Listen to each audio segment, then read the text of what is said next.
IVM. Hi everybody, just wanted to ask everyone for a quick favor. We're running a brand survey right now and would really appreciate it if you could let us know what you think about the advertising on IVM. Go to ivmpodcast.com/survey and do let us know. As part of this, we'll be selecting 10 random participants and sending them some IVM swag, so do fill out those surveys.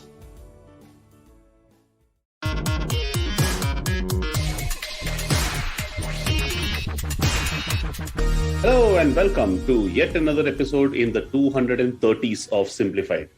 Wow. We hit 230? I think so.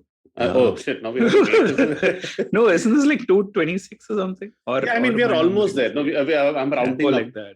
Do we accelerate like Sehwag at this point? It's like we go from being like weekly to like bi-weekly or something like that. Just deal in sixes. Yeah. So I remember the time Sehwag was playing the. I think the match was at what is the other stadium in Bombay? Brabon. So the other he was some 280 or something overnight. Tony will remember this way better than me, obviously. And for the first time in my life, I considered going to watch a cricket match. I have still never seen a cricket match in a stadium. So are you serious? Yeah. Anyway, back to that. I've seen Ganguly 11 versus a Tendulkar 11 at Andheri Sports Complex, where I caught, I think, about a second of both these gentlemen. I think somebody like Paras Mambre or something was closest to us. Anyway, never mind. And I asked my boss whether I could go to the stadium the next day. He said, nothing doing, you stay here and work only. And part of me was hoping that, nothing momentous happened. And when he got out for 295 the next day, part of me was like, damn. And the other part was like, oh, fair enough. Even when you worked with Indie Commandos, you didn't get to go to stadium? No, I didn't actually, because none of the matches happened in Mumbai. Indie Commandos. I only refer to the OG name, okay? The rest is all corrupted. Very these are all references from the early 2000s, by the way. Like Sehwag and all. 2010s. Yeah. Okay. We need to segue into the topic that we're going to talk about. So today is going to be one of those discussion topics, which is our informal term for when nobody has any topic by the previous Friday. So a random topic that we can all talk about reliably for about 30 to 40 minutes, given our experience, opinion. Opinion untainted by knowledge. I think maybe a couple of 100 episodes ago, we would have been all scared shitless at this point that, oh my God, we have to ad-lib. But I mean, after having effectively, in my case, done research while the episode is going on, I think, and continuing to talk about it, I think we are very comfortable passing random opinion here. And Tony was saying that he would have been scared too if it were not for the episode on stoicism that you did. So Tony, was this more because of the nature of the recording or the subject matter? No, it's actually pretty life-changing philosophy, right? So once you stop caring about what other people think and just focus on what is on the plate in front of you, you can eat it without too much guilt. So self-actualizing actually happened for you while being a host on the episode itself. Absolutely. Yeah. Wow. Okay. I'm here for the learnings, guys, from the three of us. I don't know about Well, that's more than any of our listeners have ever said. Anyway, so thank you for that. And if anyone else would like their life changed, we will open up new applications. I just want to stoicism is I'll try and link one in the description. There are many little videos on YouTube. It encapsulates you. It's something you need to keep being reminded about, because despite how much you've read about stoicism or how much you've internalized, it's never easy not to be bothered by things that you cannot change. But it does. You get upset about it. China is doing something in the whatever, and you're all tense about it. You can't do anything about it. You have to focus on what you can do something about and do just that. So it is, and accept all the consequences of everything that you cannot do anything about it with equanimity. So you need to keep refreshing that. So but equally, before I heard the episode, I mean, I felt it was very cynical kind of thing, right? But equally, it's about actively doing the things that you can do. And it's very active philosophy. It's not passive and cynical. So when you don't let something bother you, because you can't do anything about it, it doesn't mean you sort of give up in resignation. You do something which you can do something about. So that's how it goes. Yes. Yeah, wonderfully put. So this also is our new tactic. So if we don't have a topic, we go back and review one of our earlier episodes. So it's about 10 minutes. Or the other... one of Chuck's other podcasts. Yeah. Getting Meta season 1 is over, by the way. And by the way, I don't know if you guys know this about Stoicism, but when you learn a new fact about Stoicism, you have this moment of realization, right? That moment is called Stoici. Oh, okay. So I see. No? Okay, cool. I think we should move on to the profundity of the day. Today's discussion is going to be something related to big tech and things like that. So here's the thing. Okay, I think all WhatsApp groups are on to us. I'm not kidding, guys. I had to scroll up from a family WhatsApp group, and I swear, August 3rd, I couldn't find anything till then. And now the problem is the messages get deleted or something, right? So please ask ex Attai to resend the photo. Not going to ask her to do that. So I was wondering, where else can I find profundity? And the answer came through my liquor dealer. Wow. You have a liquor dealer. I mean, liquor seller. One of the guys who... So it's a picture of his software. I mean, it's one of those guys where you can order stuff online and stuff like that. So it's a screenshot of his software along with some choice bottles behind. We never ask for money before delivery. Please forward this to your friends. Let's fight cyber crimes. Wow. Oh, wow. Amazing. So it's not exactly a profundity, but I love the product plug that he's done over here. Never expected this from... Yeah. But I love how we've moved from your Attai or auntie to the liquor dealer. Like Ogden Nash once said, auntie is dandy, but liquor is quicker. So, wow. Anyway, it might be hard to believe if you're listening to Simplified, but we are actually recording very early in the morning. And the only thing that any of us have drunk right now is possibly coffee. And in Sriket's case, Milo. Sambar. Yeah. Okay, cool. Let's get on to the topic of this week's discussion, folks. So I have been fascinated by big tech platforms and how they have been evolving for a long time, and just thought I'd bring this to discuss to this esteemed panel.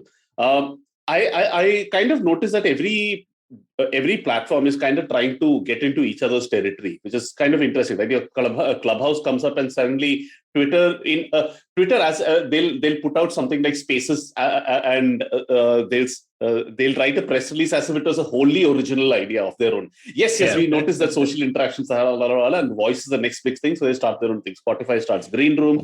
Discord, in the meantime, from the back is like, hey, we've been doing this for I've been here forever. We've been doing this forever. So on and so forth. Then everybody is trying to get into commerce in some way or the other. Everybody wants to desperately get into hardware. Google's had the most success, apart from Apple, arguably, on that. And now Facebook very recently launched, I don't know if you guys saw this, Facebook launched something called Ray-Ban Stories. Ray-Ban Stories. Yeah. So like we did in the Metaverse episode, let's not get into reviewing that now.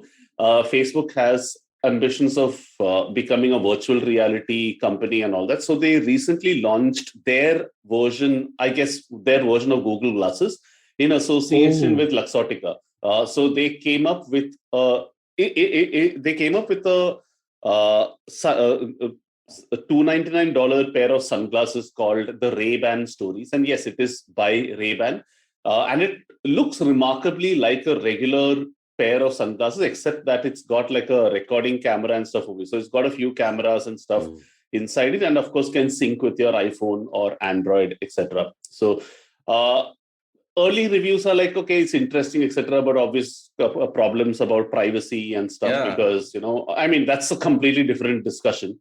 But to me, the interesting thing over here is that Facebook is even trying to get into hardware in the first place. Around 99% of Facebook's revenue still comes from advertising on Instagram and its own platform. So just wanted to toss it out there. Every platform is kind of trying to be like each other, no matter how different everybody seems. interesting in the times, especially of antitrust and different app stores, and every country having their own way of regulating everything that big tech does. So yeah, I'm just tossing it out there. Yeah, so, I mean, this reminds me of I recently rediscovered a very old game I used to play. It was called, I was introduced to it like sometime, I think in the early 2000s, like very early 2000s, called Metal Fatigue, right? And I mean, the game has its own this thing, but it introduced a term which I feel is very relevant in today's day and age, where it talked about a time in future where corporations had become corpo nations. Oh. So the term was corpo nations. And so there were these 3 different corpo nations who were fighting amongst each other, trying to claim new land on planets and stuff. But I recently rediscovered that game, and I was like, yeah, we are effectively heading in that direction, right? Like this whole companies expanding and trying to include more and more stuff inside their portfolio. But they're also effectively becoming like countries with their own constitutions and like rules and like hierarchies and structures and stuff like that. So, I mean, I feel it's a natural evolution for someone like Facebook or even Amazon to venture into physical technologies. And eventually, I'm assuming as the technology catches up, human tech interfaces and stuff like that. So yeah, where it seems like a pretty natural evolution for giants like Amazon, Facebook and stuff. Yeah, I mean, to your point, one stat that we keep hearing is if Facebook were a country, it would be the biggest country in the world. Like, I never read too much into stuff like that because then you can manufacture stats out of anything really. But the one thing too, what you said, Srikeit, is Facebook has its own so-called Supreme Court now, right? So that is an example of what you might be saying. Sorry, Tony, you were saying. No. I've just been stuck on, ever since you mentioned esteemed panel, I was just thinking that the layer that separates 2 sets of momos is a steamed panel. So, I have to get it out there to move on. This is simplified in a nutshell for you. Like we were talking about like corporations and constitutions for like future entities, and now we're talking about steam. These thoughts very different levels. To invoke another old game, these thoughts are like Pac-Man, okay? So they keep bouncing inside your head, eating up all your other thoughts. After some time, you can think of nothing but just that. And Tony, please forgive my temerity for thinking that you were about to make a Maruti joke. Good one. Yeah, but I was saying like what is interesting is in all of the like tech space in India versus these corpo nations, right? Like the tech space in India is trying to solve for, in some senses, day-to-day trivial problems, right? You apparently need to get your grocery in 10 minutes now instead of, I don't know, 4 hours, 1 day, whatever. Whereas like these guys are actually figuring out what will the next big thing be. And I think by now it is sort of accepted that no idea is original. Therefore, whatever is best in someone else's bucket, you automatically copy and try to get it going because of your user base, right? But actively, they're also looking at the next 10 or 15 years, which is why this Google Glasses, although it failed, maybe it was just the wrong point in time, right? Yeah. So, it's rather interesting because which makes more sense, right? Like, basically Facebook has made all its money through ads, but that also allows them to invest in other stuff. Like remember when Google used to have Google Labs and so many other fun projects which were funded because of advertising? Maybe they still do, except we don't hear about them. Maybe what's happened is projects have just become too valuable for it to risk leaking out. Before, saying Google X was sort of like a PR story by itself, but now there is probably more value keeping. For all you know, there's maybe more stuff happening in today's version of Google X, except we don't know it. And also Alphabet restructuring happened and all that. So is Google X still headed by that guy with a very cool name, Astro something, right? Bless you, Srikeit. Sorry. Astro something is his name, the guy who used to head Google Labs or Google X or whatever it was. Google X, I believe. Anyway,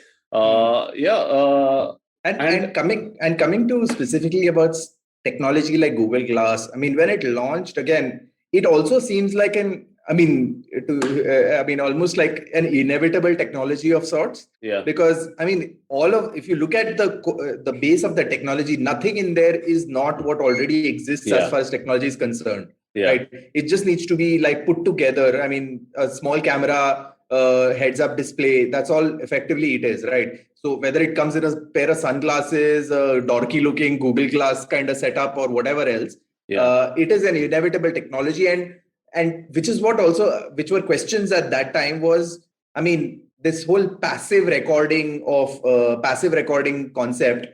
It is, I mean, if it is inevitable, then we also need to have inevitable conversations about privacy, about security, about monetization of your daily visual field, effectively, right? All of those things will have to be like, there'll be inevitable conversations about that. And if it gains any kind of like traction and any kind of like growth on a mass level, then you will be thrust into those conversations before you can even have them in a theoretical level. One sort of like an overall trend, not trend as much as a overall motivator or driver I'm seeing with many companies, is the need to move away from advertising in some way. Like Google still makes well over 85% of its money through those search ads or display ads and YouTube ads and all that. And Facebook, of course, almost entirely. This, I guess, a small sliver comes from Oculus devices. And that kind of that's interesting, because so many of these platforms, other headaches come because of the reliance on advertising as such, right? Like Facebook Facebook needs to show a more sensationalist algorithm so that people are going to spend more time on the platform, click more, so on and so forth. And because of this, not that Facebook, out of the goodness of Zuckerberg's heart, wants to clean up the feed, but because he's annoyed, just like how this little cat is biting me over here and disturbing my recording. Zuckerberg must be thinking like, oh, here I'm counting 1 billion, 2 billion, antitrust rules, everything. So maybe trying to get it. And then they all look at something like an Apple that's able to sell a phone at 300% its cost price or something. And saying, hey, we want a little bit of that. We wouldn't mind getting into a little bit of that action. So across the board, there might be some aspect of hardware that makes it less antitrusty or less prone to content moderation and things like that, which any platform is being subject to. And secondly, there's this whole theme now of what Scott Galloway calls a rundle, recurring revenue bundle. Like, what is something that you can basically lock people into that's going to have potential for recurring subscriptions. Apple is great at that. And then some of today's most valuable companies like Peloton, etc., basically do that, right? Peloton doesn't have a lot of, they have their own issues, sure. But those are more traditional problems like hardware failure or something like that, and not so much, it's like a coup in Myanmar happened because of content on Peloton. And nothing like that ever happens. I mean, as it was covered recently in the Ken, I think the most valuable product of Amazon is Amazon Prime. So, exactly. Yeah. Actually, it's AWS, but within the normal consumer space. Yes, in the normal consumer space. Of course, AWS is the big. That is the country. That is the country. Yeah.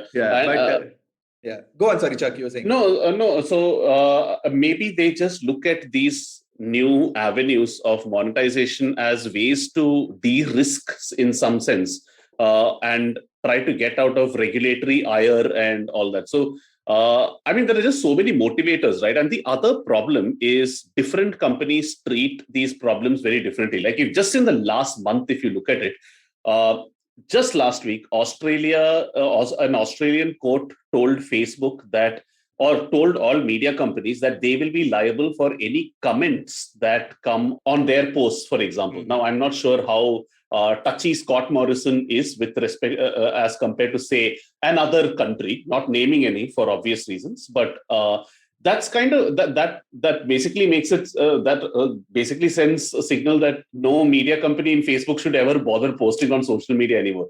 Japan is dealing with stuff a completely different way. South Korea has told Apple and Facebook, Google both, that you need to give the option of other app stores and not just get people to your platform, have people download apps from your app stores. Back in the US, 50 states, 50 different ideas in terms of what should be done with respect to free speech and all that. So it's France dealing with, every country has a different ruling with respect to what they should do with antitrust, with free speech, or content moderation and all that. And all that, I guess, just adds to confusion. Like who at a small technology startup is going to keep track of all this? Selling something like hardware seems like a lot less controversial, or getting, subscription revenues in. Then you can focus on a smaller audience, care about them. And I really like that. Like the Ken changed my outlook in terms of, not with respect to the content by itself, which is great, but in terms of subscription, they say, hey, we don't need like 1 million subscribers. We just need like, say, whatever that viable number is. And they are going to give us $3,000 every year. So we can focus on that audience, screw the larger audience. And, I have subscription to both the Ken and Economic Times. And to me, the quality is most stark in the comments. Like, Ken, you actually want to read the comments because it seems like a quality discussion, while that is just a gallery, dude, the Economic Times. But yeah, just some random scattered thoughts about how it might be difficult for players. I have another observation. So, it's like, channeling my inner Yuval Noah Harari. It's all about control, right? So that's how nation states, everything evolved, is because a small group of people want to control everyone else. And something like that seems to be happening in tech companies as well. So they want to basically, have their citizens, like Apple and to a lesser extent Google. They want to sort of fence out. Facebook does that too. And just keep all the citizens inside and keep yourself the only channel of communication, right. Only thing. And it's something that's only going to increase because it's like you're getting an entire nation. Why would you let go of it? Yeah, agreed. So the hardware thing is probably just an aberration. I don't think Facebook or Google or whoever is Apple makes money because Apple sells hardware because it wants to keep that ecosystem in place and control everyone. And it's just coincidental that they're lucky enough to make a big fortune out of that. But I don't think the other people will ever be able to. Yeah, no, good point, Naren. And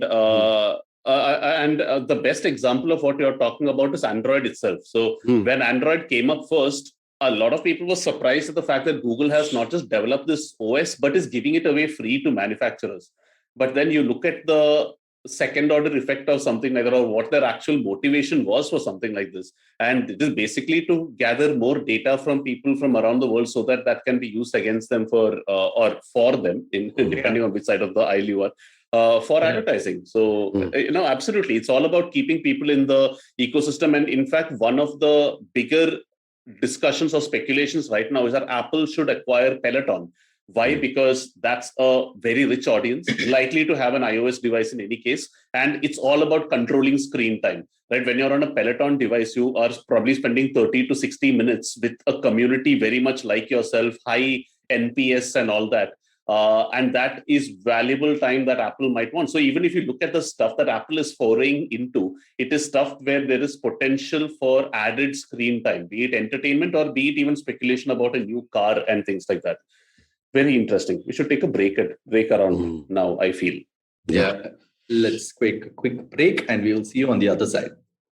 Security on a computer is like a layered cake. No matter how secure each layer may be, attackers and hackers will work tirelessly to find vulnerability and exploit it. These cyber attacks can sneak into a system unnoticed, eventually gaining access to all the programs and files on your computer stack. Luckily, with Intel vPro platform, all of this is avoidable. Intel vPro has the Intel Hardware Shield, which adds protection to every layer of the computer system with 3 groups of security capabilities. Advanced threat protection, which helps quickly detect and remediate the latest ransomware and crypto mining attacks on the system. Below the OS security, which helps identify unauthorized changes to hardware and firmware, and application and data protection, protection, which helps prevent memory corruption and malware injection. All good stuff. So secure your organization's productivity with hardware-based security only with Intel vPro. Visit www.intel.in/IT Heroes to know more. That's /IT Heroes. Intel vPro,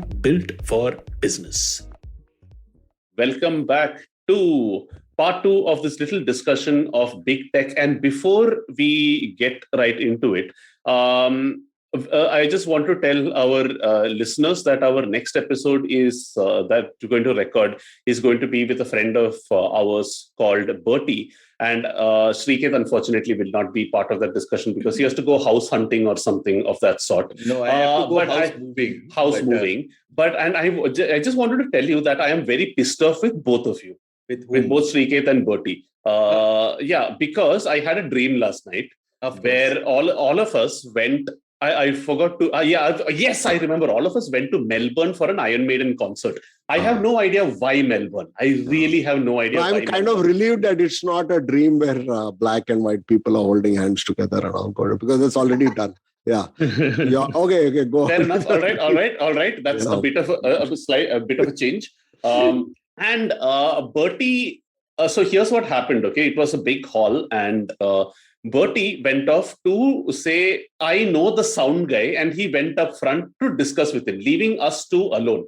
We met some desis, and Srikeit, you started snorting over there.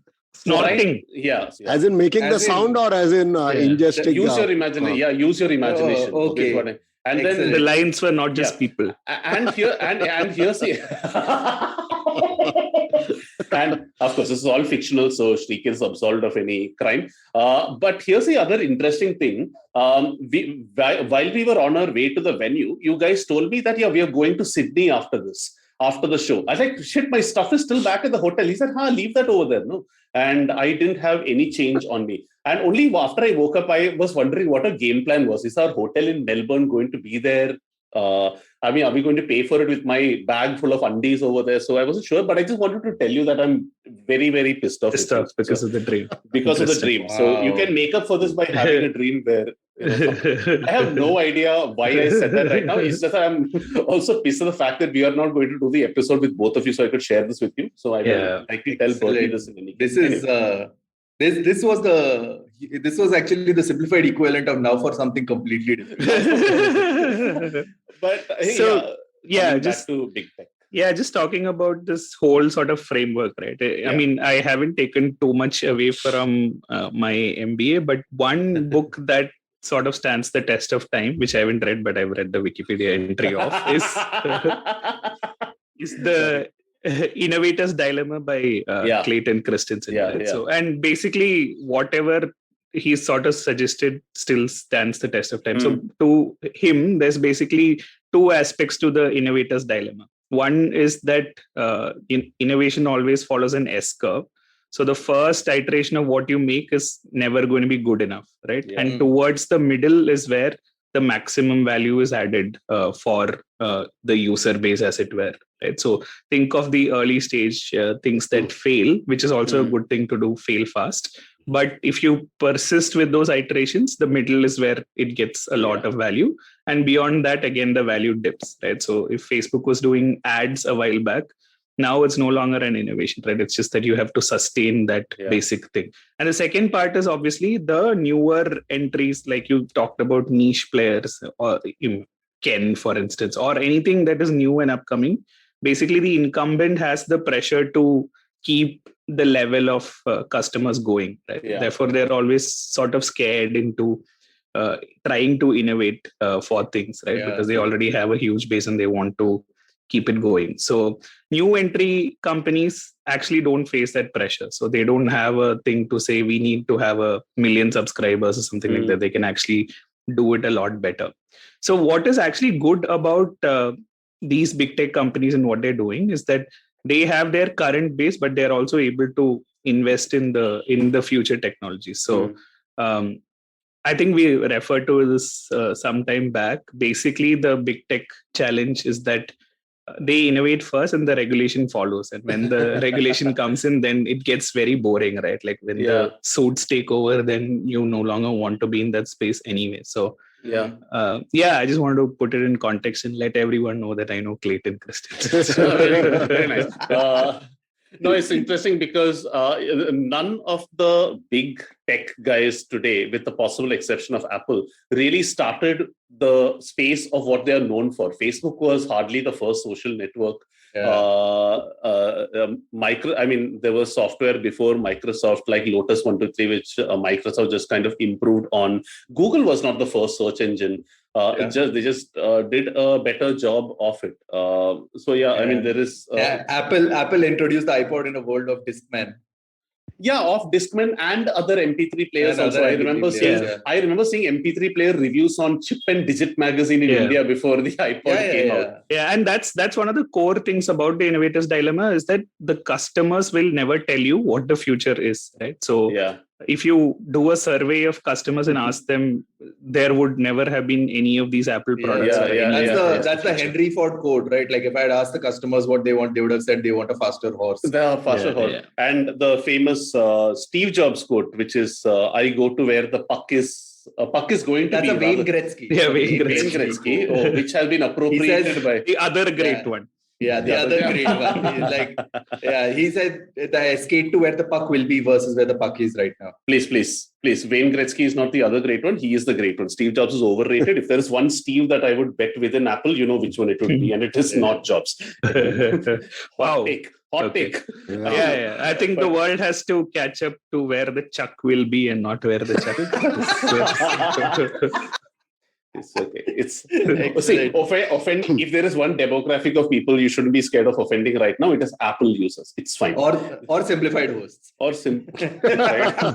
Do any of us have an iPhone? By the way, I believe all of us. This is an Android panel. Right? No, it's an Android panel. It is directly correlated with the socio-economic category. So I don't think it's we're poor people. I genuinely don't think it is that. Naren, you think, right? You I think totally. It's almost like you go to a party and everyone sort of puts their phones down or just takes their phones out, and you can see the Apple people shying away like salted snails from you. Which is not a bad idea, actually. It's not a bad repulsion strategy, actually. Yeah. Anyway, coming back to... Come on. Apple bashing aside. Apple bashing aside. Yeah. What do you think these guys can get into in the future? Like, what might be some interesting things? So, Facebook, for example, wants to deeply get into the whole thing called metaverse. As a result of it, anything in that space is going to be important for it. Very recently, it announced new plans in gaming, for example. So, I wouldn't be surprised if the next big Fortnite or Roblox type thing. I wouldn't be surprised if a Facebook acquires something like a Roblox or something like that. Gaming is particularly difficult to crack. Okay, many people. Amazon has been trying to get into gaming forever, and they really haven't made headway. Yeah, I don't think Google has either. Google has something called Stadia. No, but they're it's a big nothing. They will be throwing billions of dollars into it, hiring people, and somehow making a complete pig's breakfast of it. They just know gaming is very ephemeral. It is not easy to crack, and you will have the most obscure little, startup from somewhere making a game which like it's crazy because it has to do with something absolutely intangible. It has to be fun. But what I think they are trying to make some headway into is these guys are not trying to get into like hardcore gaming, but they're trying to get into hyper casual gaming. That's the thing. So like, I mean, a Facebook or a Google or any of these major giants would be more interested rather than investing in a Halo or a Fortnite. They'll be more interested in investing in a Teen Patti, for example. So they are going to like Teen Patti, Ludo. These are the kinds of games that have the maximum amount of time spent as well as the users active at any point in time. So what is being dominated right now is a whole bunch of gaming, and also and connecting back to an earlier conversation that we had, a lot of these hyper casual games give an opportunity for subscription models. Correct. So freemium models and subscription models. So people who are playing, say, for example, what's the Candy Crush, which is still quite popular actually. Very popular. There are these subscription models where you get certain number of coins or different kinds of new levels that you can explore and all that stuff, which are on premium models. So you can actually subscribe to them regularly, and that's actually a huge revenue model for a lot of gaming people. Now, while these guys haven't fully, I mean, that's, as you mentioned, it's the next great frontier of overcoming it. They're already trying to own certain parts of it by providing accessories like Google Play Games is a common login for games across the board, which allows for people to accumulate rewards and stuff like that and save their progress and stuff like that. But they're not directly affiliated to the games. So now what they're going to do is start entering that space of hyper casual gaming rather than getting into hardcore gaming. Because hardcore gaming is a very well established cult of gamers who have very specific requirements. There's a very high investment to reward ratio over there for people to enter. Versus hyper casual gaming is a lot easier to get into. For Absolutely. And that reminds me of one thing that we haven't spoken about, which is the whole trend of, at least in Southeast Asia, you would have seen it, Srikeit, for sure in Malaysia, which is the whole thing of super apps.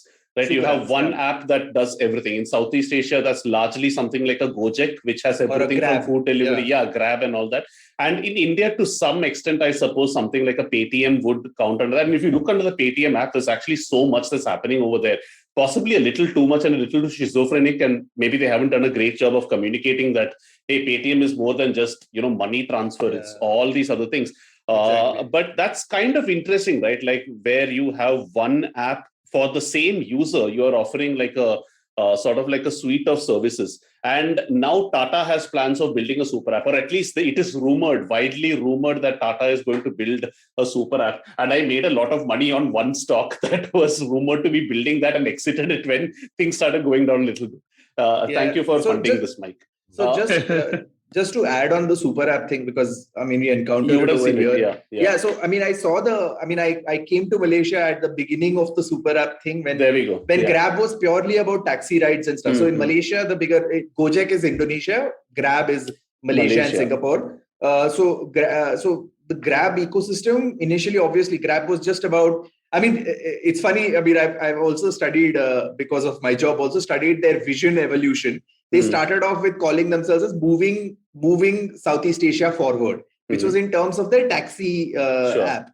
But they've still retained that and added more about, we are moving the nation forward in so many different ways. So they've added now, there is a supermarket app inside the Grab app. There's food, of course. Grab Food is the biggest food delivery service. And because of the pandemic, that's just exploded. Then they have, of course, runner services like parcel, intercity parcels and moving services and stuff like that. And of course, the biggest money maker for them is the Grab Pay, which is their payment services. Now, to integrate all these services, and this is where I think it is a regulatory problem. Actually, in India, the thing is why a Paytm is not able to enter a lot of these spaces is because the ride-sharing space is a highly regulated space. The payment space is a highly regulated space. The food space is a highly regulated space. Integrating all of these different services. So what a Swiggy has gained expertise in versus what an Uber has gained expertise in versus what a Paytm has gained expertise in. Integrating all of these from a regulatory point of view is really difficult. And if it's not highly regulated, then there's just too much competition because everybody wants to get to that space. Everybody's super funded and all that, right? So that's where what Southeast Asia has been really good with is because there's lesser regulation over here. I mean, there's lesser red tape overall, that these apps have really grown, and which is why these apps have really become that super app level and and it's actually a little counterproductive. If you see, the app ecosystem in India is a lot more robust because of its competition and its like more disaggregatedness. Versus here, it's unifying and a whole bunch of apps are just dying. Like apps that I knew that were existing and thriving before I came here are entirely dying, including other competitive rideshare services, competitive payment apps, all of those things are completely dying. And in fact, what is also interesting to see is someone like AirAsia, which was purely an airline, is now entering the wallet and the payments and super app space. Because their airline service is effectively dead. Yeah. So now that's why it's still retaining the AirAsia brand, but they're entirely outside the airline business now. Yeah. And I think that's a nice point to sort of start wrapping this episode up, which is big tech just keeps getting bigger. The point that you're making about Grab acquiring, grabbing companies in Southeast Asia, to some extent is true in the US, right? There is this stat that there are less companies being started in 2021 in Silicon Valley than they were in the 1970s or 1980s, because entrepreneurs are scared to start companies thinking that a Facebook is going to copy them like Snapchat, or just crush them completely by replicating the feature, or ironically, others are building companies with the sole purpose of selling out. Of being sold to, say, a Byju's in India or a Facebook or Google in the US. Pump and dump. Pump and dump. And that's where I guess the distinction lies, right? Like most of Asia, you will find companies actually chasing revenues or users, whereas big giants like Facebook or Google are looking at the next big thing. So whatever is being solved in Asia, if I can generalize, is basically problems that already exist, and they're just trying to get a bigger share of your wallet, right? But in the meantime, I was thinking, what can Facebook get into next? And off the top of my head, one thing I thought of was probably health, right? Because the wearable space has really taken off. And sure enough, I just Googled Facebook wearable, and they're working on a smartwatch, which is supposed to come out next year, right? Their sort of model is to say, okay, if our core credo is, connecting globally and doing that better, what are the other things that can fit in naturally? That will make sense like 5 to 10 years down the line, right? Absolutely. I think the real innovative value lies in these companies rather than the ones that make all the headlines because they're thoroughly unicorns. 100%. That's a great point. And one way of thinking about it, just taking your point a little ahead, is what are the spaces now that are ripe for complete innovation? Healthcare is definitely one of them, and Amazon is also going to make a lot of moves in that space with Amazon Pharma and whatever happening. Galloway is very fond of saying, just imagine if Amazon was able to be a vaccine provider, everybody in the US would be probably done by now. So that's one. Education is the other huge one, right? So right now these edtech players are taking it up, but as the winds change with respect to what the industry requires of education itself, hey, we don't necessarily need a guy who's been through 4 years of engineering. And it's, I think, good throwback to the last episode that we did when Naren spoke about engineering as well, where, hey, maybe you just need somebody who's done 6 months of how to operate this damn lathe machine. I'm pretty sure half the people who graduate from engineering colleges in India and go on to get qualified jobs have no idea how to switch on a lathe in the first place. Maybe that's all that's required. And maybe you have some of these players like Google, for example, getting into education a lot, getting into smaller certification programs, which a lot of companies say, hey, that's enough for, or even Google themselves saying this is enough to come work as an engineer at Google. So some of these spaces will be very right for.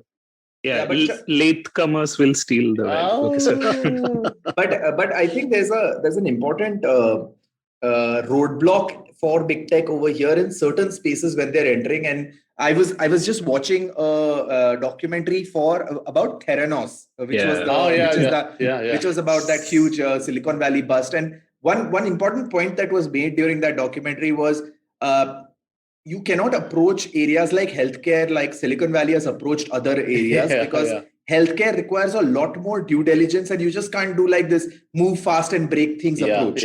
Right? You have to be a lot more, because again, like with Theranos, the whole and that almost we should probably do an episode about that. That's super fascinating, that the way that startup imploded, but the way they were trying to approach this by like almost willing something into existence by just imagining it, which may work in other Silicon Valley areas, but healthcare, the traditional processes of healthcare have been well established over a period of time, because it does require that slow due diligence care that it just cannot like be miniaturized and amplified really quickly. So it needs a lot of rigor, because otherwise it will get a lot of rigor mortis. Exactly. So that 6-month lathe machine approach cannot be taken with a lot of healthcare stuff that you can do. So that's where I think when and expanding that to the larger thing, as as these apps are trying to become super apps and enter different aspects of human life, they will also discover, and we will also find out ways where this whole, like, they are trying to provide a service which actually cannot be miniaturized and just done in 30 minutes or something like that. It probably will require a lot more due diligence, and these companies will have to invest tremendously more in stuff that they would have not ever thought of. Like testing labs and stuff like that, which would require a lot more investment and may feel like, oh, why the hell do I need this kind of thing? No, but the simpler way out is something like wearables, right? So Facebook already has data of what you consume in an entertainment manner. Imagine they have data about your fitness and basically, can sort of say with certainty that you can get an insurance worth, X because you're doing. But it would only be based on stuff that can be externally measured, like heart rate and stuff like that. But you would never want to get into the nitty-gritties of but Tony, one way of looking at it is that what if they actually did get into the nitty-gritty? See, all these guys are funded enough to be able to take like a 10, 20-year horizon for some technology to mature. And that in some way would be the ultimate moat, right? Like you don't see any of these big tech players competing with Elon Musk's Neuralink, for instance, because just imagine the amount of resources that something like that takes. So if that takes off, then he is going to own that space completely. So something like healthcare and all that, which, it's not going to give you returns immediately. But if they come out with, say, a cure for malaria or something like that, that is going to work exponentially for them. And I think these guys do. I mean, sure. There's one more of them. By the way, just one thing, Naren, that rigor mortis joke was the most underrated joke that has happened during this episode. I just wanted to say we didn't laugh enough for that. That's beautiful. Sorry, Naren, you were saying. One more thing is diagnostics. So there have been a number of startups in the US which wanted to start diagnostics, and because of Theranos, it just sort of wound up. But the thing is this: you blood and I think X-rays. Okay, these things are very easy to diagnose by machine, so you don't need a person to diagnose this. So if you can get, and it's really cheap. So I just like Sheila's traveling. So we took an RT-PCR test. It used to be 1,200 rupees. We just paid 600 rupees for it because there's a company now which has sort of centralized everything, and it does testing at 600 rupees. And so here's the thing. So you take a drop of your blood and run it through a machine, and you get a lot of things without any human intervention. Wow. You could actually get diagnostics for a few hundred rupees or whatever. And that's something that big tech is very well placed to do. Same with X-rays. You just have to take an X-ray and see. I had a CT scan because I thought I might have had COVID. It turned out it didn't. But that chest CT scan cost me 3,500 rupees. It's just a bunch of X-rays. I don't see why it should be so expensive. Right? So, and already there are devices sort of like that measure your blood insulin and then regulate it and stuff like that, right? Or like how you measure your blood pressure with the mechanical thing versus now if you go to a doctor's place, it's all the new digital. So the diagnostics will measure all your blood pressure and ECG and everything and tell you how likely you are to have heart disease or degenerative whatever. So maybe in another decade or something, a lot of diagnostics could well be taken over. It's a big market application. I have heard more than one analyst say that if you're a young person right now getting into the intersection of technology and healthcare is the best thing that you can do for your career for at least for the next 20 years. All right. So that's, I think that's a very, very wide ranging conversation on everything from Facebook's misadventures with content moderation all the way to career advice for young simplified listeners. See, that's what this show gives you. We came in with no script, but we have ended with life advice with respect to stoicism and career advice. So where else will you find such wide-ranging conversations? It's time to call time of death on this. Naren, you want to do the honors? Yeah, stay safe, stay rigorous, sure. and stay simplified. Yeah. Not something that big tech is known for, but sure. Let's go with that. State triggered. All right. Bye. Bye. Bye.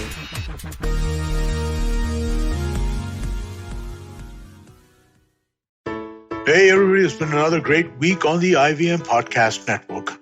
On The Last Brand Standing, apparel brands are at war. It's Manyavar versus Raymond's this time. Anupam and Ambi introduce us to their origin stories and how a new brand like Manyavar took on Raymond's, an established giant. On Misconduct, Raghavi and Nisha tell us the story of the mythological Kanagi's personal trials and tribulations and how she finally snapped and burned down an entire city. On Naan Curry, Sadaf and Archit discuss superfoods, nutrition, and bust some food myths from the internet with the help of Dr. Nandita Iyer, author and food blogger. On KBCD with Farad and Sunitra, we discuss C4 conflicts. Being different is difficult. It's definitely more complicated, especially when you're dealing with inferiority and superiority complexes. Do check this episode out for a great discussion on this. And on Smarter with Sid, Siddharth tells us why the Michelin star experience is consumed as a story and woven into the brand experience. Do follow us on social media. We're IVM Podcast on Twitter, Facebook, Instagram, and LinkedIn. And remember, if you're enjoying this show or any of our other shows for that matter, please do tell a friend. That is the most helpful thing that you could do to help us out. And finally, this week, we'd like to thank our sponsors on the network, Cred, Bank of Baroda, Quarter, CoinSwitch, Kuber, and Intel vPro. We really do appreciate the support. This is what makes it possible. A wise man once said, traveling, it makes you speechless, then turns you into a storyteller. Well, listen to such travel stories and experiences exploring India on the Musafir Stories with us, Saif and Faiza. Catch us on the IVM website, app, or wherever you get your podcasts from.